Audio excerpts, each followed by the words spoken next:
Hello guys, most welcome. हम कर रहे हैं फाइनेंशियल अकाउंटिंग। फाइनेंशियल अकाउंटिंग के अंदर आज हम चैप्टर स्टार्ट कर रहे हैं आपका ब्रांच अकाउंटिंग। ब्रांच अकाउंटिंग में सबसे पहले समझते हैं कि ब्रांचेस क्या होती है। ओके, ब्रांचेस के बारे में थोड़ा समझेंगे, उसके बाद हम सीधे इसके मेथड्स पे आ जाएंगे। तो ब्रांचेस क्या होती है और ब्रांचेस क्यों ओपन की जाती है। तो देखो, कोई भी बिजनेस होता है ना, उसका एक होता है हेड ऑफिस। क्या होता है? Head office. ठीक है, जहां से मेन बिजनेस कंट्रोल होता है। ठीक है, अब हेड ऑफिस जो होता है वो उसका मेन ऑफिस होता है। मेन ऑफिस होता है जहां पर उसके डायरेक्टर्स, एम्प्लॉइज, मेन जो होते हैं, ओनर वगैरह सब बैठते हैं और बहुत सारे डिसीजंस लेते हैं। अब इनको लगता है कि हमारा, फॉर एग्जांपल के लिए जो हेड ऑफिस है, जिसको हम शॉर्ट में क्या बोलेंगे, एचओ बोलेंगे। हमारा हेड ऑफिस जो है वो फॉर एग्जांपल के लिए दिल्ली के अंदर।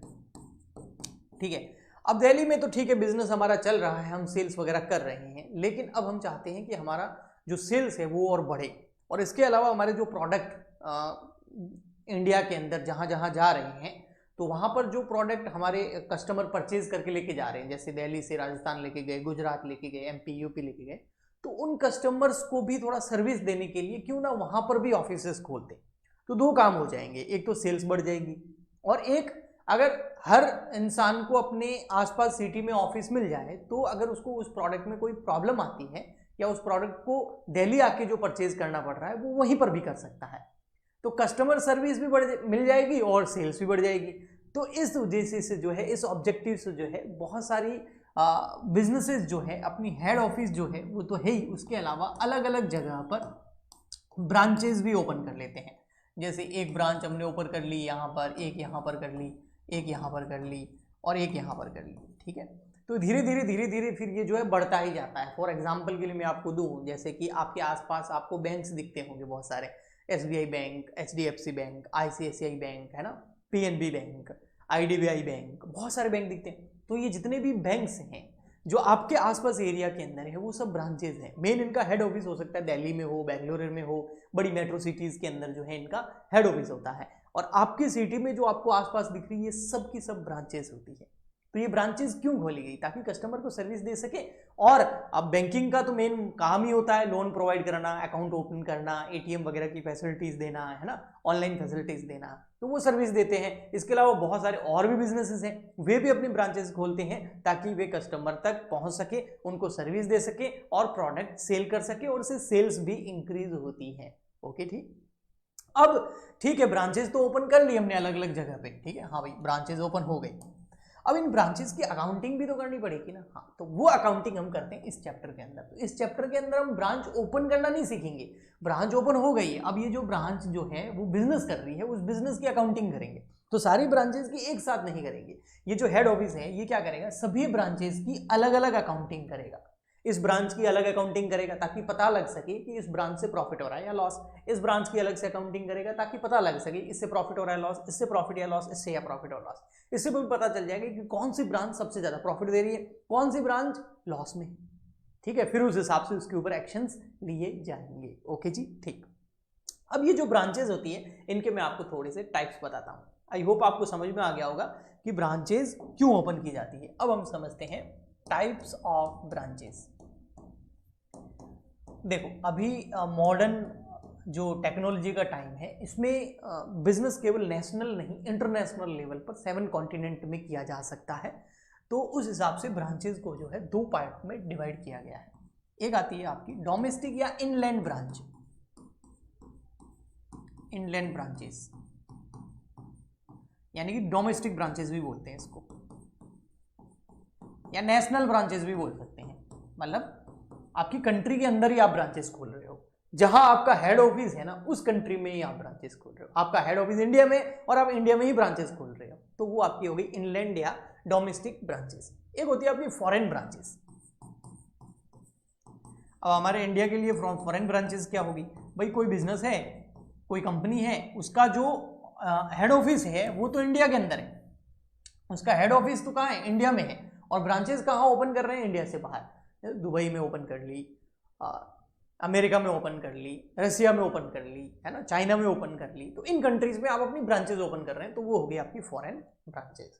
अब ये जो सबसे पहले हम इनलैंड ब्रांचेस की अकाउंटिंग सीखेंगे, फिर हम फॉरेन ब्रांचेस की ओर भी जाएंगे। ठीक है, तो बहुत सारी यूनिवर्सिटी के अंदर सिलेबस में फॉरेन ब्रांचेस होता है, ब्रैकेट में लिखा होता है इंक्लूडिंग फॉरेन ब्रांचेस, और बहुत सारी यूनिवर्सिटीज के अंदर फॉरेन ब्रांचेस सिलेबस में नहीं होता है, तो ब्रैकेट में लिखा होता है एक्सक्लूडिंग फॉरेन ब्रांचेस। तो आपको फॉरेन ब्रांचेस पढ़ना है या नहीं पढ़ना है वो डिपेंड करता है आपकी यूनिवर्सिटी के सिलेबस पर, तो एक बार चेक जरूर कर लेना। ओके जी, ठीक। अब आते हैं हम इनलैंड ब्रांचेस या डोमेस्टिक ब्रांचेस। ये दो टाइप की होती है फर्दर, ठीक है। एक तो होती है डिपेंडेंट ब्रांच, क्या बोलते हैं, डिपेंडेंट ब्रांच या ब्रांचेस, ठीक है।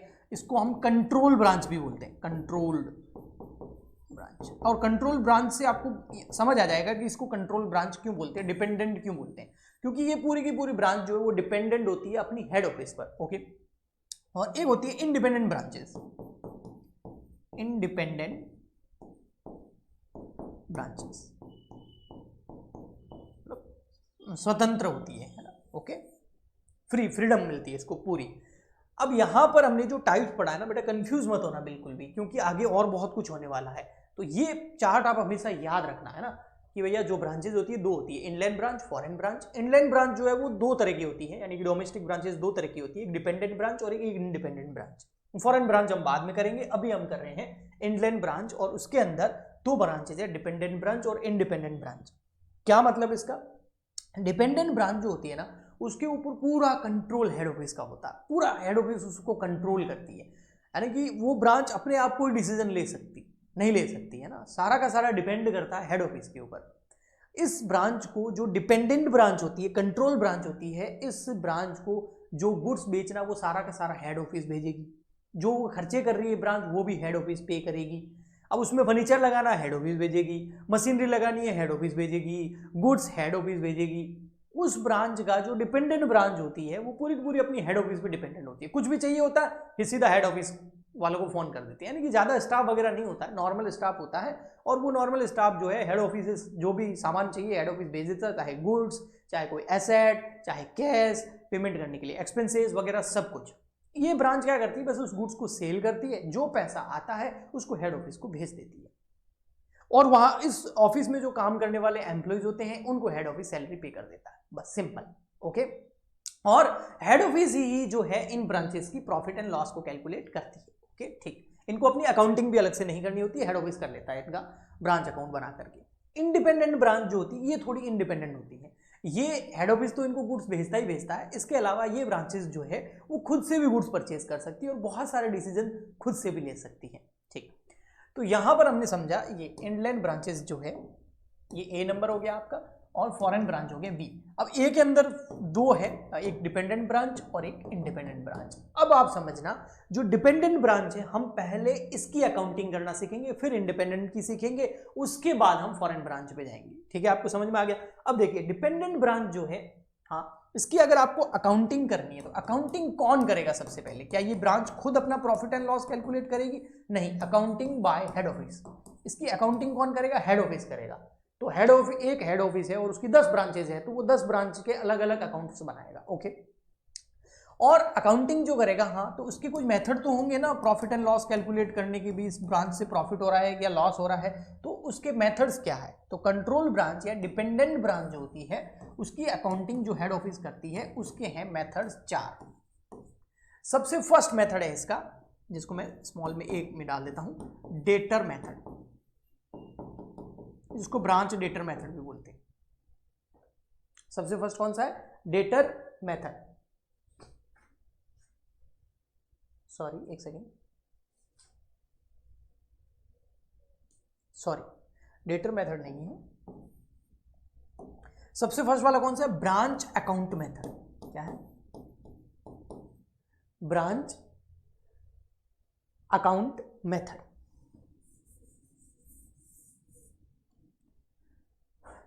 सॉरी, फर्स्ट वाला कौन सा? Branch account method. Branch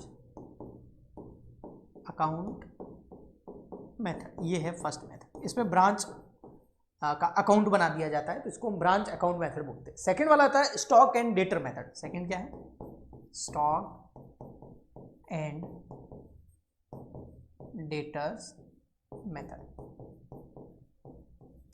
third number आता है जिसमें फाइनल अकाउंट बनाए जाते हैं, तो उसको हम बोलते हैं मेमोरेंडम। फाइनल अकाउंट मेथड भी बोल सकते हैं, memorandum trading and PNL account method, जिसको आप फाइनल अकाउंट मेथड भी बोल सकते हैं, क्योंकि ट्रेडिंग अकाउंट बन रहा है, पीएनएल अकाउंट बन रहा है, तो पूरे फाइनल अकाउंट्स ही बन रहे हैं, ठीक है। लास्ट वाला होलसेल मेथड भी बोलते हैं, या फिर इसको बोलते हैं distinction between wholesale and retail method, इसको होलसेल मेथड भी बोलते हैं, होलसेल वर्सेस रिटेल मेथड, ठीक है। होलसेल एंड रिटेल मेथड, या होलसेल और रिटेल जो है उन दोनों को डिस्टिंक्शन करके किया जाता है, उनको अलग अलग करके किया जाता है, इसलिए मैंने वर्सेस वर्ड लगाया है। तो ये 4 मेथड्स है अगर आपको डिपेंडेंट ब्रांच की अकाउंटिंग करनी है। तो अब हमको क्या करना होगा सर, हमको ये चारों मेथड के क्वेश्चन सॉल्व करने होंगे। तो सबसे पहले मैं इस मेथड का क्वेश्चन सॉल्व कराऊंगा, फिर इसका कराऊंगा, फिर इसका कराऊंगा, फिर इसका कराऊंगा, तब जाके हमारा जो है डिपेंडेंट ब्रांच जो है उसकी अकाउंटिंग कंप्लीट हो जाएगी। फिर ये सीखने के बाद में हम इंडिपेंडेंट ब्रांच पे चलेंगे, और जब डिपेंडेंट और इंडिपेंडेंट दोनों ब्रांचेस हो जाएगी तो हमारा इंडियन ब्रांचेस खत्म हो जाएगा, फिर हम फॉरेन ब्रांचेस पे जाएंगे। आगे समझ में? तो आज मैं स्टार्ट कर रहा हूं आपका ब्रांच, कौन सी? डिपेंडेंट ब्रांच के अंदर, डिपेंडेंट ब्रांच या कंट्रोल ब्रांच के अंदर फर्स्ट मेथड जो है हमारा ब्रांच स्टॉक मेथड। अब ब्रांच स्टॉक मेथड में हम पता क्या करते हैं, सीधा ब्रांच अकाउंट बनाते हैं। वैसे इसकी जनरल एंट्री भी होती है, लेकिन जनरल एंट्री के एग्जाम में आने के चांसेस बहुत कम रहते हैं, क्योंकि तो इतने सारे मेथड्स हैं, तो सीधा जो है अकाउंट बनाने के क्वेश्चंस जो है वो बहुत ज़्यादा आते हैं। इसलिए मैं सीधा आपको अकाउंट बनवा देता हूँ कि ब्रांच स्टॉक अकाउंट कैसे बनाते हैं, ठीक है। तो इसके अंदर ब्रांच अकाउंट मेथड के अंदर, ब्रांच स्टॉक नहीं, branch account method, sorry, branch account method. Stock and debtor method तो सेकंड है ना, ब्रांच अकाउंट मेथड। इसके अंदर क्या बनता है, ब्रांच अकाउंट बन जाता है। देखो क्या बन जाता है, ब्रांच अकाउंट। एक सेकंड, इसका कलर चेंज कर लेते हैं जिससे आपको अच्छे से दिख जाए।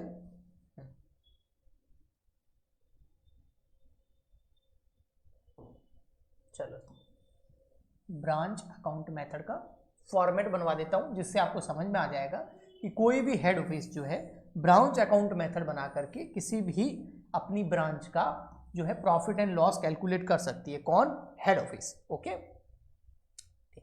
तो इसका नाम क्या है, branch account method, branch account, ठीक है। ये हो गया डेबिट और ये हो गया क्रेडिट, एक तरह का आपका ट्रेडिंग एंड पीएनएल अकाउंट जैसा है। ओके, ठीक है। यहां आ जाएगा आपका पर्टिकुलर, यहां आ जाएगा रुपीज, यहां आ जाएगा पर्टिकुलर, और यहां आ जाएगा रुपीज। अब ट्रेडिंग अकाउंट के अंदर आपको पता है सबसे पहले हम क्या लिखते थे, ओपनिंग स्टॉक, है ना। तो यहां पर आपका स्टॉक्स आएंगे, ओपनिंग बैलेंसेज आएंगे। अब किस किस के ओपनिंग बैलेंसेज आएंगे, एक तो आएगा ओपनिंग ब्रांच स्टॉक, कितना बड़ा है, ब्रांच स्टॉक, ठीक है।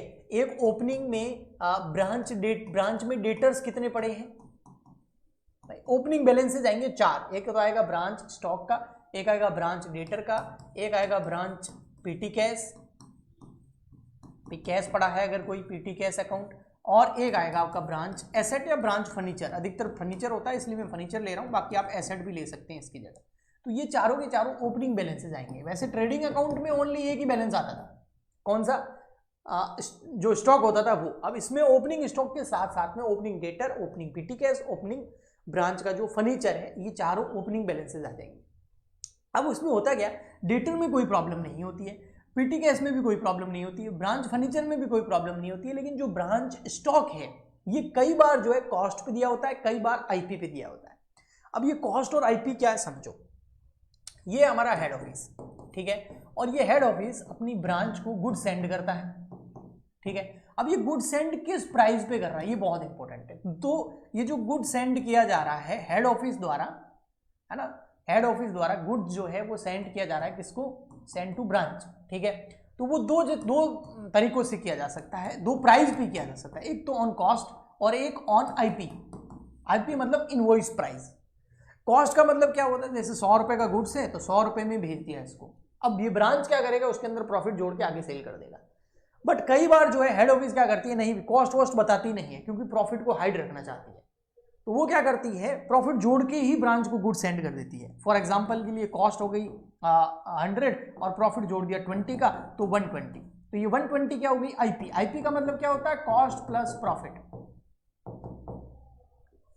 तो अगर इस पे है तो नो प्रॉब्लम, फिर यहां हमको कोई प्रॉब्लम नहीं है, ब्रांच स्टॉक जो है हम कॉस्ट पे लिख देंगे, नो प्रॉब्लम। यानी कि पिछले साल का क्लोजिंग स्टॉक, इस साल का ओपनिंग, तो क्लोजिंग भी कॉस्ट पे था, ओपनिंग भी कॉस्ट पे है, तो कोई प्रॉब्लम नहीं है। लेकिन अगर ब्रांच गुड सेंड कर रही है, हेड ऑफिस गुड सेंड कर रही है ब्रांच को इनवॉइस प्राइस पर, तो इसका मतलब ये हो गया जो आपके पास स्टॉक पड़ा है क्लोजिंग या ओपनिंग, उसके अंदर प्रॉफिट जुड़ा हुआ है और वो अनरियलाइज्ड प्रॉफिट है। स्टॉक क्लोजिंग या ओपनिंग स्टॉक का मतलब क्या होता है, ऐसा गुड्स जो अनसोल्ड रह गया, तो अनसोल्ड गुड्स को आप कैसे प्रॉफिट जोड़ के दिखा सकते हैं।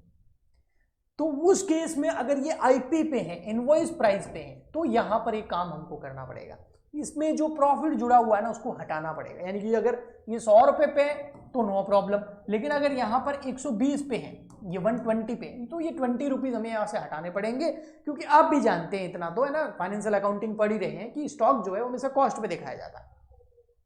तो इसको यहां से 20 कैसे हटाएं सर, तो 20 ऐसे नहीं है कि यहां पर आईपी पे नहीं दिखाएंगे, आप एक बार 120 इधर लिख देंगे। फिर हम क्या करेंगे, क्रेडिट साइड में बाय लिख देंगे, बाय ब्रांच स्टॉक रिजर्व नाम से, ब्रांच स्टॉक रिजर्व, और उसमें जो ये 20 है ना, ये हम यहां रख देंगे। तो ये 20 रुपीज जो है ना, इसको हम बोलते हैं लोडिंग। क्या बोलते हैं, ये मैं 20 आपके लिए लिख रहा हूं, बाकी इसको हम क्या बोलते हैं, लोडिंग। लोडिंग मतलब जो प्रॉफिट जुड़ा हुआ है वो अलग करके रखें। तो अब ये कॉस्ट पे हो गया, 120 डेबिट में और क्रेडिट में 20, तो यहां बच गया 100, आपस में कट गया ना। ओके जी, समझ में आ गया। लेकिन अगर 100 पे होता तो फिर ये लिखने की जरूरत नहीं है, फिर तो कॉस्ट पे कोई प्रॉब्लम नहीं। ओके, उसके बाद में क्या होगा, ये ओपनिंग बैलेंसेस हो गए। अब अगर हेड ऑफिस गुड सेंड कर रहा है, ये तो ओपनिंग बैलेंसेस है, अब हेड ऑफिस जो है गुड सेंड कर रहा है किसको, ब्रांच को, तो यहां आ जाएगा, क्योंकि इससे आपका स्टॉक बढ़ जाएगा, है ना। तो यहां हो जाएगा गुड सेंड टू ब्रांच और गुड्स भेज दिया। अब ये किस पे भेजा है, अगर कॉस्ट पे भेजा है तो नो प्रॉब्लम, बट अगर आईपी भी भेजा है, इनवॉइस प्राइस भेजा है, तो इसके अंदर भी प्रॉफिट जुड़ा हुआ है, उसको भी हम निकाल के साइड में रखेंगे इधर, by branch goods send to branch नाम से, by goods send to branch. ये जो भी लोडिंग हटा हुआ है उसको हम यहां लिखेंगे, हटा देंगे, उधर जो भी प्रॉफिट जुड़ा हुआ है ना आईपी पे, वो इधर लिख देंगे, क्योंकि इसको कॉस्ट में दिखाएंगे ना। ओके जी, इसको बेचेंगे तब प्रॉफिट होगा। ओके, और अगर ब्रांच, ये तो गुड सेंड हो गया, ठीक है ना, ये तो आप समझ गए गुड सेंड, ठीक है ना, good send to branch by head office. Okay, और क्या कर सकता है हेड ऑफिस, और क्या क्या कर सकता है अपनी डिपेंडेंट ब्रांच को, एक तो है ना कैश भेज सकता है या फिर चेक भेज सकता है, किसके लिए, एक्सपेंसेस के लिए, ठीक है। और क्या कर सकता है, कई बार क्या करता है हेड ऑफिस जो है अपनी ब्रांच को जो है एक्सपेंसेस पे करने के लिए तो भेजता ही भेजता है, इसके अलावा कई बार जो है फर्नीचर या कोई एसेट्स ये भी सेंड कर देता है, तो वो भी यहाँ आ जाएगा। ओके, ठीक है। और एसेट या सेंड मतलब एसेट्स सेंड टू ब्रांच, वो यहाँ आ जाएगा। ओके जी, ठीक है। इसके अलावा क्या सर और क्या हो सकता है, अब तो भैया हेड ऑफिस ने तो सारा अपना काम कर दिया है, अब जो काम करना है वो कौन करेगा, वो करेगा आपका ब्रांच। ब्रांच क्या करेगा, अब ये जो गुड्स वगैरह रिसीव हो गया, पहले से इतना पड़ा था, इतना और रिसीव हो गया, इसको आगे सेल करेगा, तो यहां आ जाएगा बाय सेल, नहीं बाय बैंक। बैंक तब लिखना है जब कैश सेल हो, कैश सेल्स यानी कि नकद भेज दिया हो। और एक बाय बैंक और आता है, ये क्रेडिट सेल के लिए नहीं आएगा, क्रेडिट सेल को हम यहाँ रिकॉर्ड करते ही नहीं है। ओके, हम यहाँ रिकॉर्ड करेंगे कैश रिसीव्ड फ्रॉम डेटर, यानी कि उधार बेचा ब्रांच ने आगे फ्रॉम डेटर। एक मिनट में लिख देता हूँ पहले, फिर समझाता हूँ आपको। फ्रॉम डेटर क्या मतलब हुआ इसका, इसका मतलब ये हुआ, यहाँ देखिए ये जो ब्रांच है इसने अगर कैश सेल कर दी तो हम बाय बैंक लिख देंगे, लेकिन अगर इसने क्रेडिट सेल कर दी, क्रेडिट सेल समझते हो ना, उधार बेच दिया, तो उधार जो सेल कर रहे हैं उसको हम ब्रांच अकाउंट में नहीं दिखाएंगे, कैश सेल दिखा देंगे इधर, उधार सेल नहीं दिखाएंगे। बट जिसको उधार ने सेल किया है वो हमारा डेटर हो गया, वो कभी ना कभी तो ब्रांच को पैसे देगा ना, हाँ, तो वो यहां लिख देंगे। तो कैश रिसीव फ्रॉम डेटर यानी कि उधार जो बेचा है उससे जब पैसा आएगा वो यहां लिख देंगे। आया समझ में, ठीक है।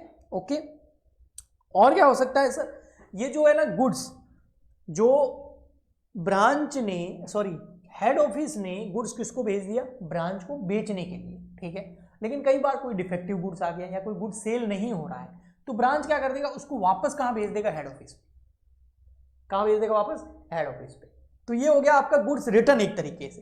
तो अगर सेंड करते हैं, हेड ऑफिस सेंड करता है ब्रांच को तो यहाँ आता है, रिटर्न करेगा अगर ब्रांच हेड ऑफिस को तो यहाँ आ जाएगा, by goods send to branch नाम से आएगा, और ब्रैकेट में हम लिख देंगे क्या, रिटर्न, ठीक है।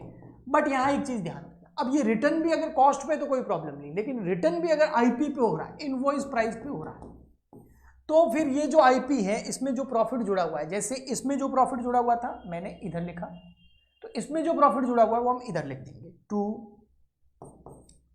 Goods send to branch. जो रिटर्न है ना, गुड्स रिटर्न, उसका लोडिंग यानी कि उसका प्रॉफिट जो जुड़ा हुआ है वो निकाल के इधर लिखेंगे, ओके। इसके बाद सिंपल आपको क्या करना है, जैसे ये 4 ओपनिंग बैलेंस थे ना, आपने देखे, ये देखो ये 4 ओपनिंग बैलेंस, ठीक है ना, 1 2 3 4, ये चारों के चारों क्लोजिंग बैलेंस आपको इधर लिखने होंगे। तो यहाँ पर क्लोजिंग बैलेंसेस आ जाएंगे, branch stock account, branch debtor, branch expense यानी कि branch PT cash, branch PT cash, और ब्रांच एसेट या ब्रांच फर्नीचर।